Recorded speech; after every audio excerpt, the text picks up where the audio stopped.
Good morning, brothers and sisters in the Lord. Good morning. We're so blessed to have you here with us this morning. We'd like to welcome anyone who might be visiting. We're glad to have you here. We also want to extend our warm greetings to our brothers and sisters who might be watching throughout the week. Be reminded that the Lord is still with you, though you may not be able to be present in body, but most certainly present in the Spirit of the Lord. We'd also like to extend a warm Mother's Day greeting to all the moms out there. We're so blessed to have moms and grandmas, every one of the women who have given birth. We are so blessed by you, us men. We truly are. Let's begin with a moment of silent prayer where we prepare our hearts for worship.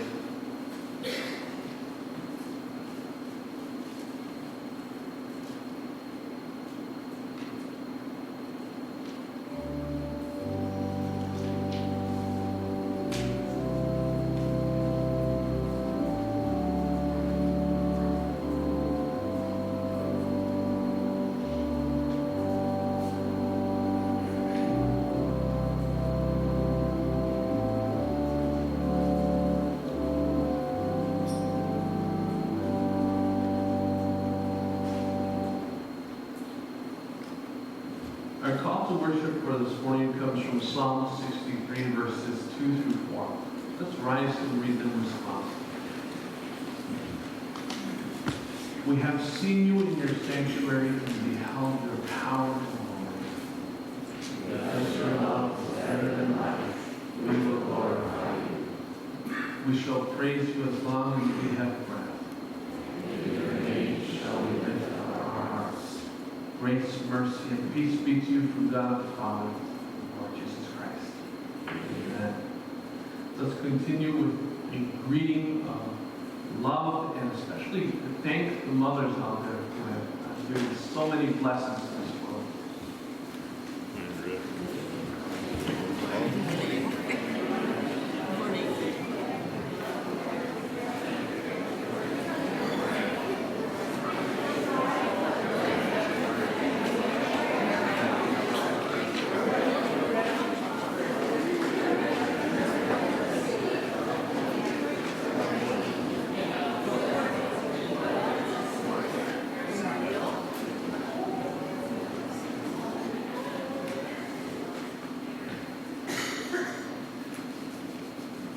Let's begin our singing this morning with the song, This Is My Father's World. Let's sing.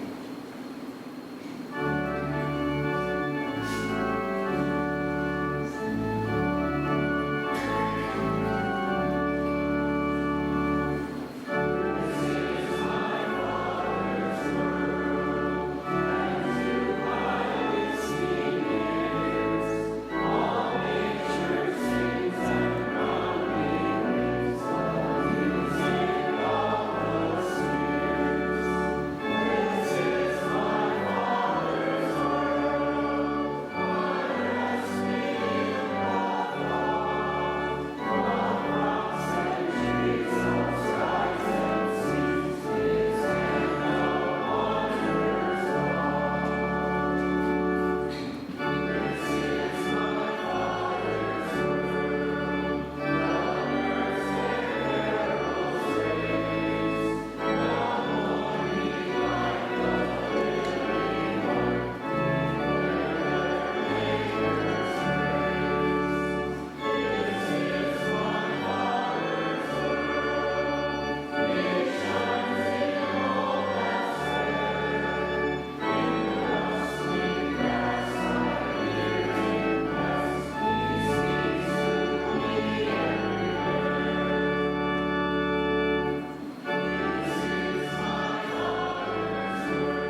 Let's now continue with prayer and confession, where we go and confess our many sins before the Lord.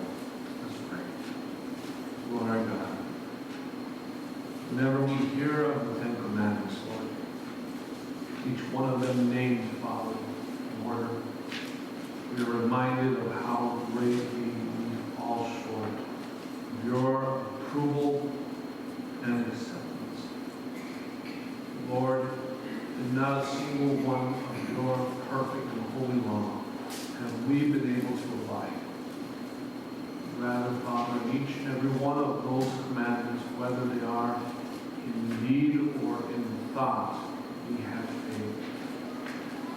So, Lord, we come before you because you've spoken unto us that if we confess that you are faithful and just, you forgive us.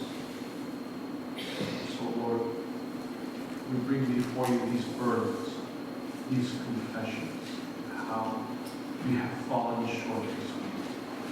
There are many ways in which we have offended and pushed you away.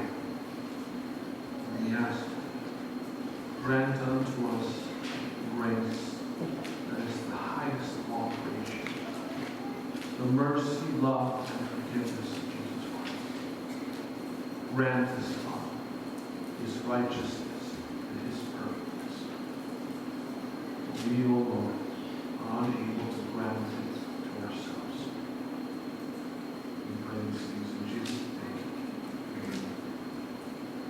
The Lord assures us, brothers and sisters, that no matter how great, no matter how deep, how wide, how high, or how low, the love of God, the grace of God shall overcome every one of our sins. Therefore, let us read the law of God with the mindset of living it out for the sake of gratitude. This is found on page 1017 of your Grace Psalter hymnals. The law of God as a rule of gratitude.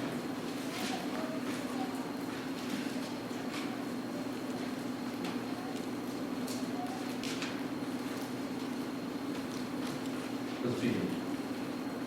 Hear, O people of God, the law which the Lord speaks in your hearing this day, that you may know his statutes and walk according to his ordinances.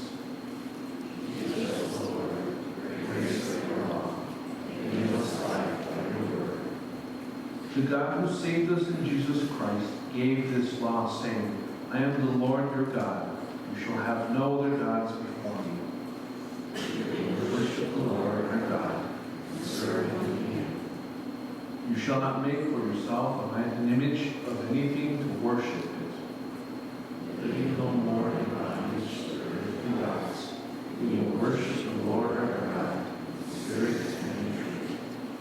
You shall not misuse the name of the Lord. We will use the holy name of God with reverence, praising him in everything we do. You shall observe the Sabbath by keeping it holy. For 6 days you shall labor and do all your work. This is the day the Lord has made. Let us rejoice and be glad in it. The first part of the law is this great commandment. Love the Lord our God, all our heart, all our mind, and all our strength. The second part of the law is similar to the first. You shall honor your father and your mother, you may live long in the land the Lord your God is giving you. As children, we will be obedient to our parents in the Lord. As parents, we will correct our children, guide them in training and instruction of the Lord. We will respect lawful authorities appointed by God. You shall not murder. So be kind and compassionate to one another, forgiving each other just as in Christ forgave us. You shall not commit adultery. We use our bodies in ways that are holy and honorable, and abstain from immorality and impurity. You shall not steal. We will do what we can for our neighbor's good, and work faithfully so that we may share with the poor.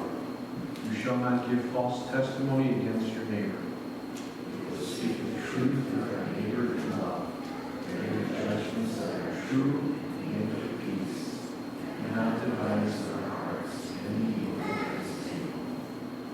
shall not covet anything that belongs to your neighbor.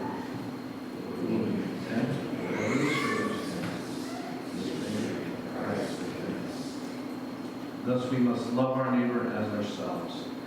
The Lord requires us to do justice, to love kindness, and to walk humbly with our God. Let's continue now with the hymn of preparation, How Firm a Foundation. Let us stand.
Let us pray for the Spirit of God to work amongst us as we share His word. Oh, Father, we thank you for the gift of your Holy Spirit. Thank you because He is a blessing unto us, protects and guides us. Most of all, Lord, He reveals unto us deep wisdoms and truths that are hidden in your word. May this day be one of those days, Lord, where we receive a blessing wisdom of your word. Work in us, Lord. Make us ready, willing, and able to accept your word and to apply it to our lives. We pray in Jesus' name. Amen. Our passage for today comes from Hebrews chapter 12, verses 18 through 29. Hebrews chapter 12, verses 18 through 29. And this is found on page 1878 of your pew Bibles. Now, as most of you may remember, this is actually the second sermon in the series of the concluding exhortations from Hebrews. In the first sermon, we explored how the author was issuing a call to all Christians to buckle down and work hard at our holiness. We began in verses 1 through 2 with a challenge to throw off everything that may hinder and run the race with perseverance before us. This was his call to holy living, to live righteous lives. Then the author exhorts us to live peaceably. This was the second point of the sermon last week. To live in peace with all the people around us. And then once again, he names holiness in that same sentence. Why live peaceably? Because usually speaking, when the world finds out that you live according to this higher standard of God, when you dare call yourself a Christian, the world will try to trip you up. The world will often try to make you stumble, humiliate you, or somehow prove that Christ hasn't actually transformed you. It will do this by provoking you. Very often this is the case. But instead, Hebrews is calling us not to retaliate and seek out, instead to seek out holiness. And this is the main topic that we're going to explore in this second sermon, God's holiness, and what we have to understand concerning this holiness. For there is a difference in holiness of what we see in the Old Testament and what we see now in the New. So let's begin in verse 18 of Hebrews chapter 12, and that's on page 1878. It says, "You have not come to a mountain that can be touched and that is burning with fire, to darkness, gloom, and storm, to a trumpet blast, or to such a voice speaking words that those who heard it begged that no further word would be spoken to them, because they could not bear what was commanded. If even an animal touches the mountain, it must be stoned. The sight was so terrifying that Moses said, 'I am trembling with fear.' Instead, you have come to Mount Zion, to the heavenly Jerusalem, the city of the living God. You have come to thousands upon thousands of angels in joyful assembly, to the church of the firstborn, whose names are written in heaven. You have come to God, the judge of all men, to the spirits of righteous men made perfect, to Jesus, the mediator of a new covenant, and to the sprinkled blood that speaks a better word than the blood of Abel. See to it that you do not refuse him who speaks. If they did not escape when they refused him who warned them on earth, how much less will we if we turn away from him who warns us from heaven? At that time his voice shook the earth, but now he has promised, once more I will shake not only the earth, but also the heavens." The words "once more" indicates the removing of what can be shaken, that is, created things, so that what cannot be shaken may remain. Therefore, since we are receiving a kingdom that cannot be shaken, let us be thankful and so worship God acceptably with reverence and awe. For our God is a consuming fire. This is the word of the Lord. Normally, when people think about something that is holy or pure, people often will describe that thing as in fragile terms, or something that can be easily broken, something that is actually weak. For example, when someone wears a white shirt with white pants, or when a woman wears a beautiful white dress, pure white, these people are often extra careful with this clothes. So imagine, for instance, an excited young bride-to-be who has just bought her elegant wedding dress, all white. She takes it home from the store. Her friends are present, and they all are excited and say, "Why don't you put it on? Let's see what you look like in it." But before they do, one of those ladies blurts out, "Wait, before you take it out, we've got to examine and inspect the area for anything that can dirty or stain your dress. We can't have you walking down the aisle with a ruined, stained wedding dress." Likewise, when livestock are healthy and pure, uncontaminated by disease, all it takes is one sick animal with a certain disease that is deadly and contagious, and the whole lot of those animals are ruined. In fact, just this past week, if you are keeping up with the news of African swine fever, The city of Hong Kong in China has found their first case of African swine fever, which they tested and confirmed presence. And immediately the government ordered the slaughter of 6,000 pigs at their own slaughterhouse. This is like fortune of pigs. Why did they do so? Because the contamination was already done.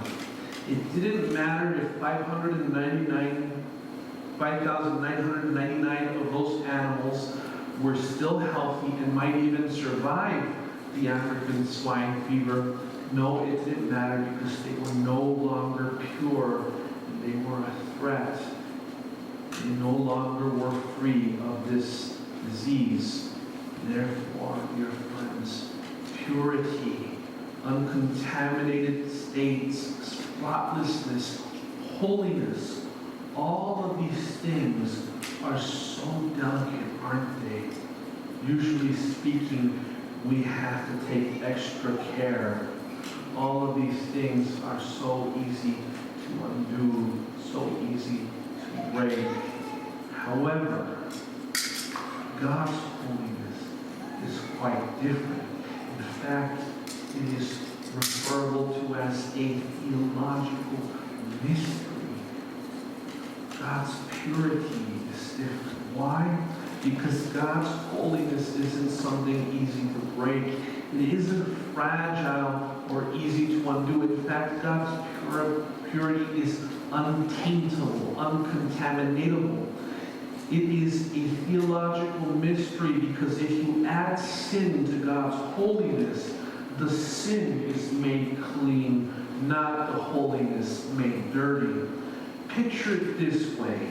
Going back to the story I talked about before, people are lining up with glasses full of red Kool-Aid, which stains in some cases forever, red wine, red dye, red paint, and there before them is this $5,000 gorgeous white wedding dress. Yes, dear friends, people nowadays often pay $5,000 for a dress you will only wear once.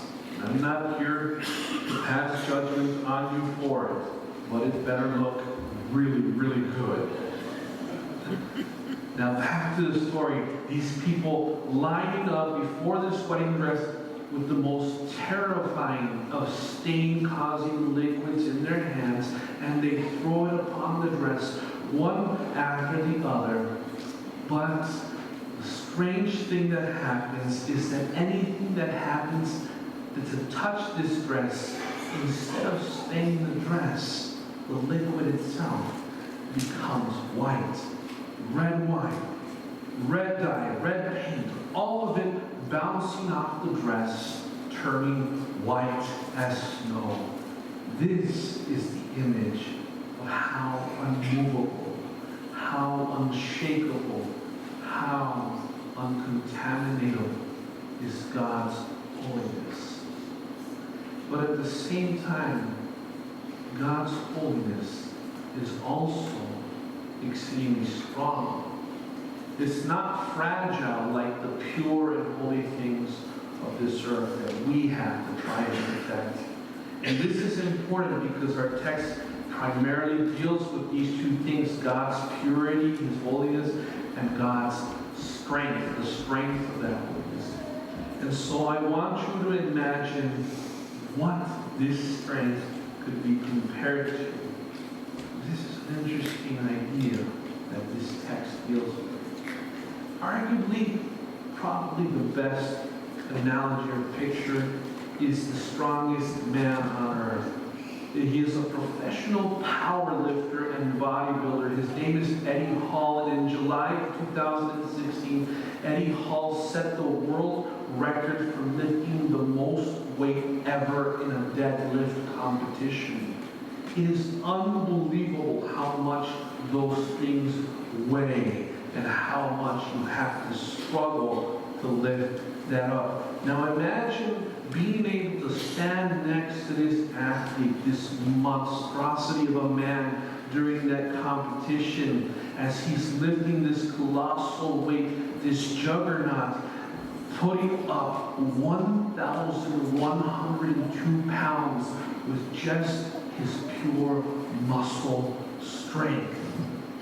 And suddenly, as he's grunting and he's done, wham, throws it down, discs of metal all over the floor. Imagine the sense of fear that can come over you at that moment when you see just how much weight that was, how terrible much damage that could do if it fell on a human being.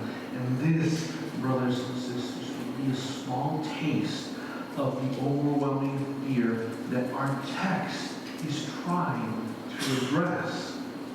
Now, as I've mentioned before, our passage is talking about God's holiness and how strong that holiness is. And this is what brings upon the human heart fear. In verses 16 through 17, just 2 verses before our own text, these verses we dealt with last week, the author warns us to not be godless like Esau, who sold his birthright for a plate of lentils, and then afterwards cried and cried as he was rejected as God's heir of the covenant.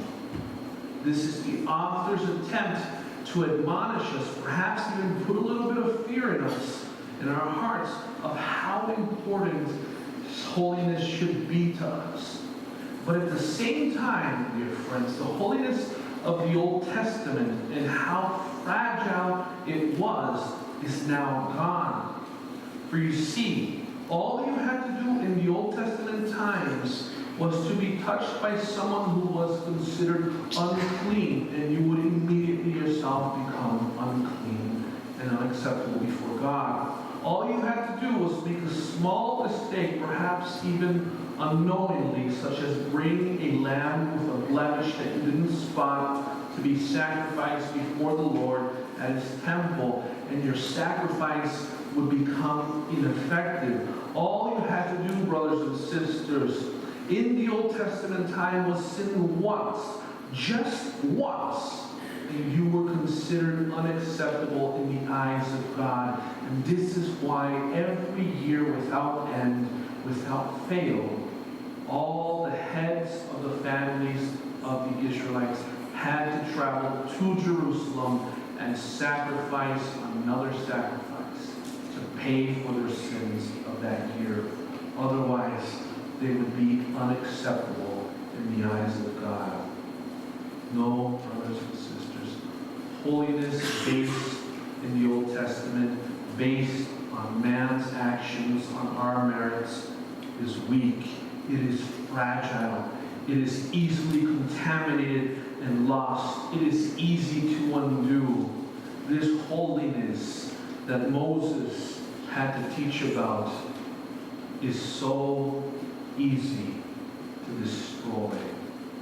And so the author of Hebrews is telling us here and now, yes, seek out holiness. Try and be righteous men and women of the Lord. This you must do. You should do. Do not be like Esau, for you shall regret it later. But, as verses 18 through 19 state, this is what he says. You have not come to a mountain that can be touched and that is burning with fire. You have not come to darkness, gloom, and a storm, to a trumpet blast, or to such a voice speaking words that those who heard it begged that no further word be spoken to them. What the author is quoting and talking about here is he's describing what Moses and the Israelites had to experience when they went to Mount Sinai, the holy mountain of God, to receive the law of God.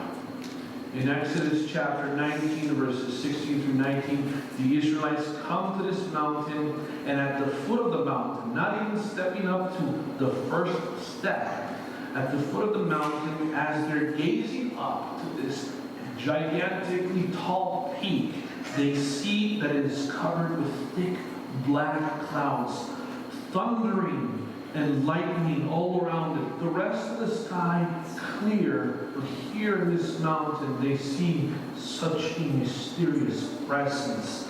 Clouds swirling around it, and at the same time, from the heart of the mountain, is the sound of a trumpet blasting non-stop as they get closer. It plays louder and louder according to the book of Exodus. And when they arrive, God speaks from that mountain. It is a terrifying experience, so terrifying that even Moses himself is scared. And he gives out the first instructions. See to it that no one comes onto this mountain except those whom I invite, and when I invite them. Even if an animal were to step 1 foot upon this mountain, he must immediately be put to death, for God's holiness is too pure. They shall not be able to survive.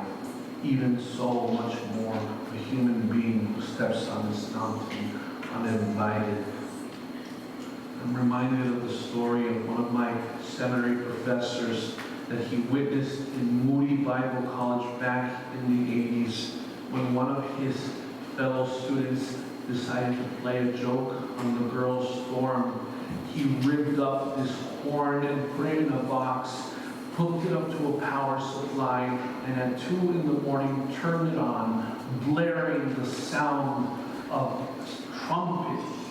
And the girls came out and started crying and started yelling, "Jesus, I'm ready, take me." You see, they thought that the events of the book of Revelation had started, the trumpets had sounded, and they were not part of the rapture. They were left behind. And so they began to cry. Now, brothers and sisters, the trumpet blast has always meant something fearful, something heavy when it is heard. Usually in the Old Testament and New Testament times, the trumpets were used in the midst of battle, either to sound an alarm to make people get ready and defend their city, or to sound the attack while they penetrated into the city. The psychological effect, the psychological warfare was incredible, shaking everybody around them, their enemies, being part of the factor that overwhelmed them as these soldiers charged at them. All the people would shake in fear. And this, dear friends, is just a small part of what the Israelites were afraid of when they saw God's holiness on the mountain with the trumpet blast and lightning and thunder striking around them. But you, says the book of Hebrews in verse 22, you have not come to Mount Sinai where the law was given. No, you have come to Mount Zion where Jesus is. Not where dark clouds and menacing thunder surround you, but where thousands upon thousands of angels in joyful assembly abide and gather. This is verse 22. Thousands upon thousands of joyful angels. In other words, brothers and sisters, the book of Hebrews is saying, seek out holiness. Try to be righteous men and women of the Lord. And when you do, you don't have to be afraid as the people of the Old Testament were, because things are different now. You don't have to face Mount Sinai. You don't have to face the fear of instant death by stepping on holy ground. Verse 23, you have come to the judge of all men, to the spirits of righteous men made perfect. Hear these words in the most positive and upbeat of the tone. You've come to the judge of all men, God, Jesus. To the men, of all men of the Spirit who have spirits of righteousness in them, and not just Old Testament righteousness, but righteousness made perfect. This being perfect, as I mentioned before, is greater than the Old Testament righteousness, one that is perfect. Likewise, verse 24 states that Jesus, the mediator of a new covenant, and the sprinkling of blood that speaks a better word than the blood of Abel. It's interesting what's going on here in the text in both the Greek and the Hebrew, because the word sprinkling actually is baptizo. It's the same word we use for baptizing, and this is one of the main reasons why the CRC was able to defend so clearly and so well the baptism of infants just by sprinkling on their heads instead of having to immerse them completely in water. The idea here is that the sprinkling of blood of the Old Testament was often a ritual that the high priest would do at the altar after they cut up the lamb. They would dip their fingers in the blood and walk around, sprinkling it on those who had brought the lamb. And this was an act of cleansing. It made them holy, especially in that moment. They were the purest they could be in the eyes of God. That is, before Christ came and gave the better sacrifice. However, the author of Hebrews is comparing this blood to the blood of Cain and Abel. God said to Cain, after he had murdered his brother, the blood of your brother cries out to me for justice.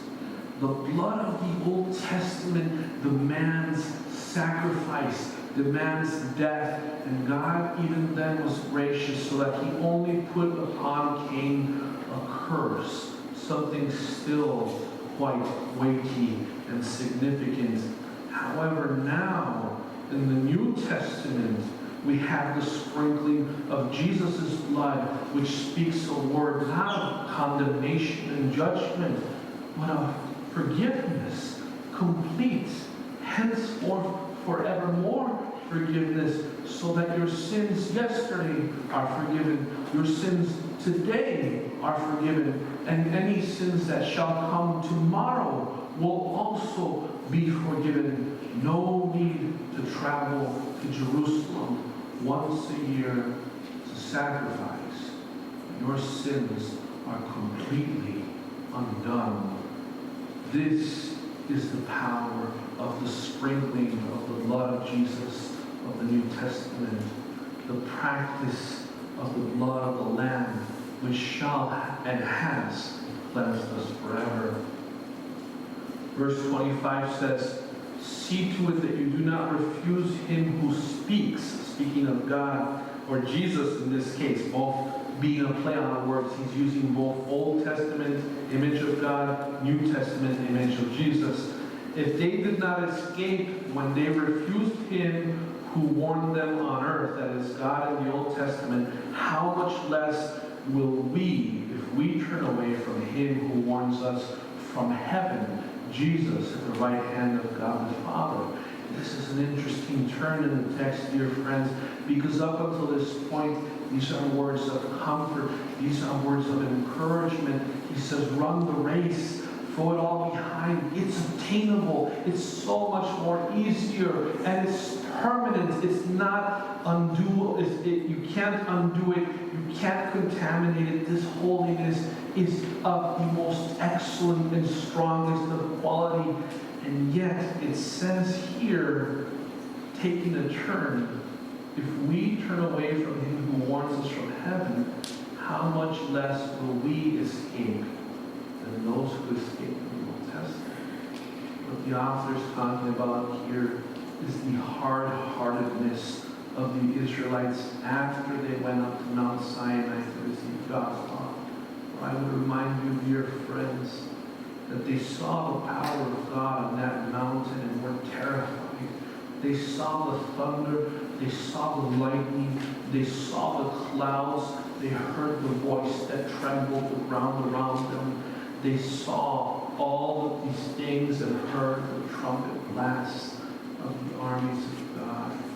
I would remind you, dear friends, that soon after this, when they returned, they turned their backs on God and built themselves a golden calf. because of their hard-heartedness, the ground opened up and swallowed them whole. This judgment, brothers and sisters, it says not one of them escaped except those who were promised to see the promised land, Caleb and Joshua. And brothers and sisters, what the author of Hebrews is saying here is that as much greater that God's grace and His holiness may be now in the New Testament, so too is it so much greater God's punishment on those who would ignore His grace now in the New Testament era. Those who would ignore His holiness now. For God's holiness, I remind you, is so much more approachable. It is all the more attainable. It is all the more doable because of Jesus Christ. He paid it all for you.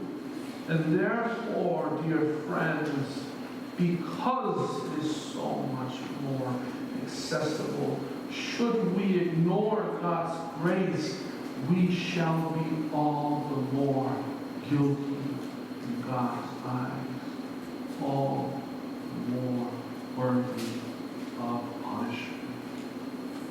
Verse 26 ends with this tone of judgment, this turnaround in the text for those who ignore God's accessible grace. It says, at that time His voice shook the earth, but now He has promised, once more I will shake not only the earth, but also the heavens. This is interesting because before in the Old Testament, God shook the earth, but now it's going to be the rest of creation, even the heavenly realms. And what the book of Hebrews is referring to when it speaks of this verse is Haggai 2, chapter 2, verse 6. It says, this is what the Lord Almighty says, in a little while I will once more shake the heavens and the earth, the sea and the dry land. I will shake all nations, and the desired of all nations will come, and I will fill this house with glory, says the Lord.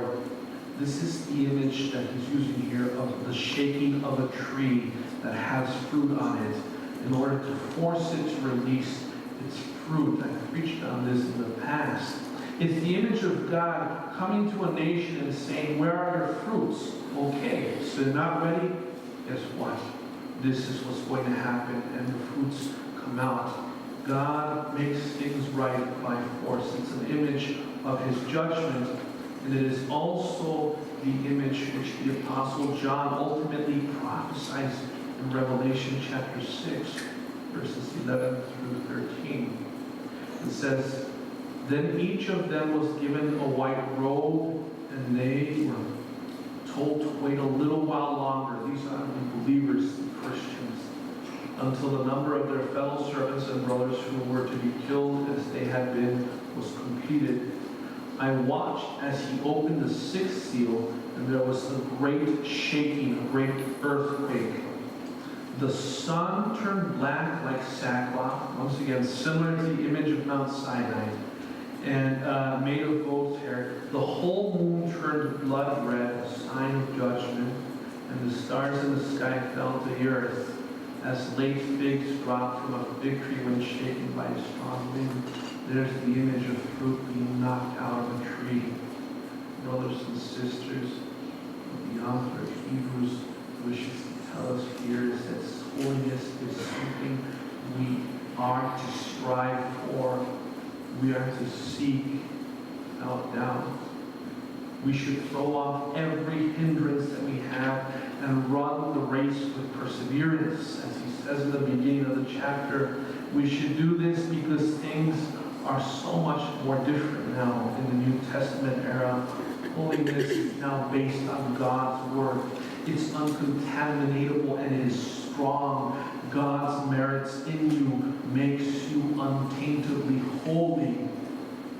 It is no longer a fragile thing. So if you make mistakes, God will pick you up. But at the same time, be warned. Be weary. For For those of you who shall not take this call to heart will have to answer for doing so. For if the Israelites in the desert could not escape God's judgment on them, how much more shall we, who are of the new covenant, have to answer for on the day of reckoning? Young people, hear these words and take your faith by the hand, follow after Christ.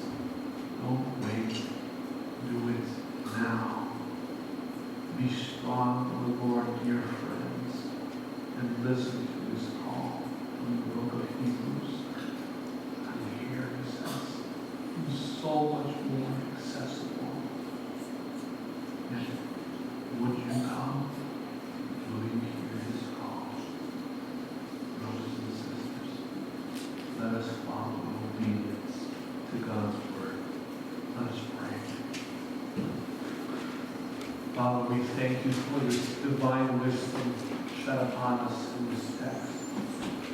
We thank you, Lord, because these are words of encouragement, words of great beauty, that show us, Lord, that although things that are pure here on earth are so fragile, so easy to be lost or undone or broken, your purity, your holiness is strong and perfect. In fact, your holiness makes all things that are contaminated around it pure and beautiful and of great value. And so too has your Son, Jesus Christ, made sinners such as I perfect. We thank you, Lord, for such great, majestic, mysterious, and marvelous works. And yet, oh Lord, we pray for those who would not take this call to heart. For your Spirit now beckons upon the hearts of man like it did not do so in the Old Testament era. And so, Lord, please, do not let it be that our youth shall wander away from your ways. Do not let it be that those who have been raised in the church shall hear this word and ignore it. Rather, Lord, speak to the hearts of everyone here.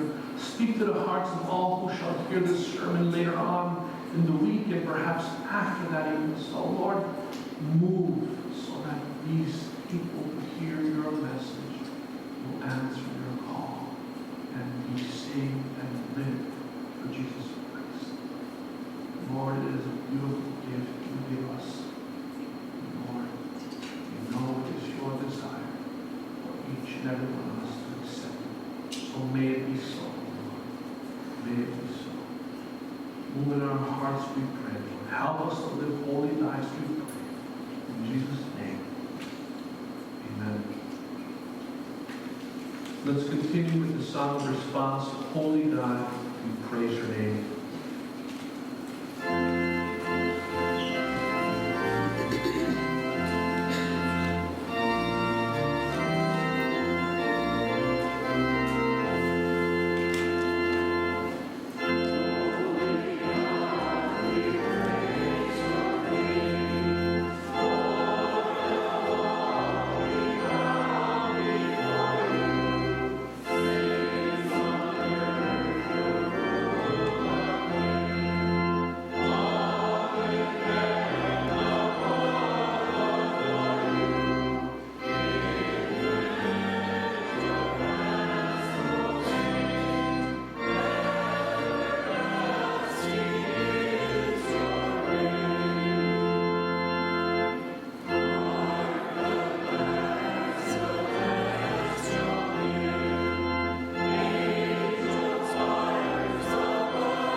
So, some of you may or may not know, Florence fell before the service in the back and was taken to the hospital. So we shall lift her up in prayer as we go before our Lord. Let's go before our Father. Father, we come before you with hymns and hearts of praise, grateful for the gift of your Son, Jesus Christ, and all the rest of creation, which bear without evidence, without doubt, the evidence that you love and care for us, that you are a God of love, a good Heavenly Father who is mindful of us into the very smallest detail. Thank you, Lord, that our prayers will not be ignored. I thank you, Lord, that we do not have to go to great lengths in order for you to answer them, but instead we have a wonderful promise that all that we lift up, Father, shall be answered and work together for the good of those who love you. Thank you, Father, for such wonderful gifts. And so, O Lord, we come before you with the burden of our sister Florence Eichler. Knowing not, Father, what she may be going through right now, we ask, Father, please take care of her, hold her in your arms. Right now, Lord, as she perhaps may be enduring fear or concern, be the still and quiet voice that reassures her, Lord, that all is well, Father, regardless of what may come